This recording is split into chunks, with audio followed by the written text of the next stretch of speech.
Set her free. The woman had collapsed from the weight of her wounds, blood pooling out about her. Her summons were gone, and she stared down at her ruined body in shock. Despite the damage, her voice sounded only surprised. "Human flesh is so feeble," she muttered. The monster held out one arm in front of her. She was almost surgical in the way she inspected her many wounds. She shook as she pushed her scraps of clothing against a deep gash in her belly, but it did little to stop the bleeding. Rook wasn't fooled. He held out an arm, blocking Nightingale's path to help the fallen woman. "She isn't what she appears. That thing isn't human." Nightingale glared at him, though she didn't try to force her way past. "Rook, she's dying. We can't just let her bleed to death." Rook didn't budge. "Nightingale, do you know what this thing is?" She retreated a step, frowning. "No." Just past him, the imitation of a woman laughed and cackled. "Listen to the big one. He sounds like he knows. Listen while you can."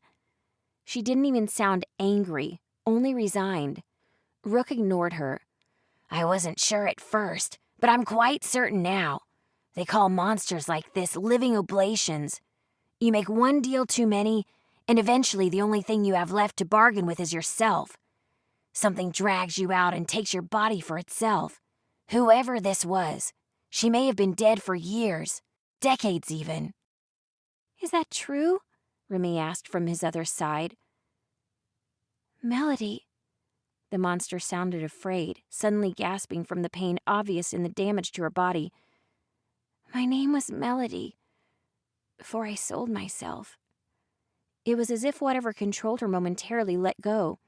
Or perhaps they were always both there. "See?" Nightingale surged forward, moving to duck under Rook's arm. He stepped in front of her, blocking the way even more thoroughly than it had been before. "She's not gone. You're still you, aren't you, Melody?" The woman's head tilted violently to one side, swiveling to look up at Nightingale. Her mouth opened too wide, and she laughed. "Of course I am. Who else would I be?" "We can't know." Rook lowered his arms, no longer blocking the way. "The creature inside of her can make the body do whatever it wants. Even if this person was Melody, and we'd known them before, we couldn't be sure." He looked down at the creature. "Why are you here? Did you cause what happened upstairs?" "No," she hissed. "Malik ordered me to protect the basement. He doesn't like snoopers." Her tone changed, suddenly pained and desperate and human again. Well, a shocking imitation of human. "Please leave me be. I'll heal. I know it looks bad, but I'll heal. If Malik doesn't learn I failed, I'll be safe. Just go." Rook felt the brief pressure on his soul, the faint magic Suri used to look through his eyes, then the momentary weakness as she borrowed some of his strength to manifest. She took shape far quicker than usual, taking an almost solid humanoid form in less than a second. Suri approached the fallen woman without fear, then turned her back on her to meet Rook's eyes. "You must kill this creature." "Quiet. This doesn't concern you," Melody hissed, suddenly angry again. She lurched towards Suri, but only made it a few inches before her horrific wounds forced her to stop. Suri pleaded to Rook. "It has no business in this realm. It's just another intruder from Arkella leeching from your world." She looked from Rook to his friends. "Only if you kill the host can the Great Bounty pass judgment on this criminal. Any other action will allow it to stay hidden from the Great Bounty." Nightingale looked confused. "Suri, what exactly is the Great Bounty?" Suri swished in the air in frustration. "Stupid girl! Don't use my name in front of it." Suri's sudden outburst caused Nightingale to take a step back.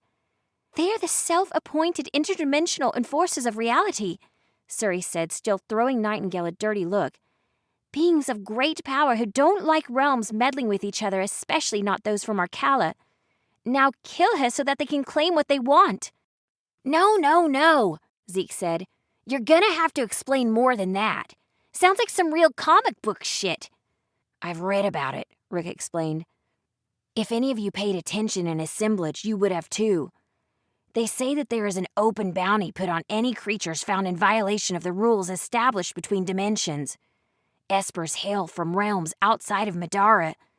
However, many are allowed to be summoned, bound, or used in any way the contract with their summoner permits. Certain realms are considered off-limits, Arkala being one of them. It's likely the reason the Malama is hiding in Nightingale and has no interest in manifesting. I guess this creature is the same. Staying inside of another body allows it to hide from the Great Bounty. If we kill its host, it will be vulnerable. The Great Bounty will be alerted to its meddling in this world. Remy asked without thinking first. What about Suri, then? Isn't she from Arkala, too? Melody laughed, but it quickly turned into a coughing fit. After she spit out some blood, she affirmed Remy's concern. Yes, she's just afraid that if you let me go, she might be on the hook as well. Naughty girl. Breaking the rules.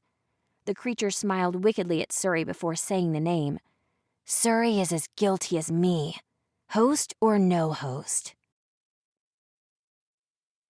Suri snarled, showing a pair of razor-like teeth and red glowing eyes. I am not the same as you. I appear out of curiosity and in brief spurts using this relic. Suri motioned towards a matching amulet around her own neck. You steal men's souls and make them your slaves. Rook, she must die.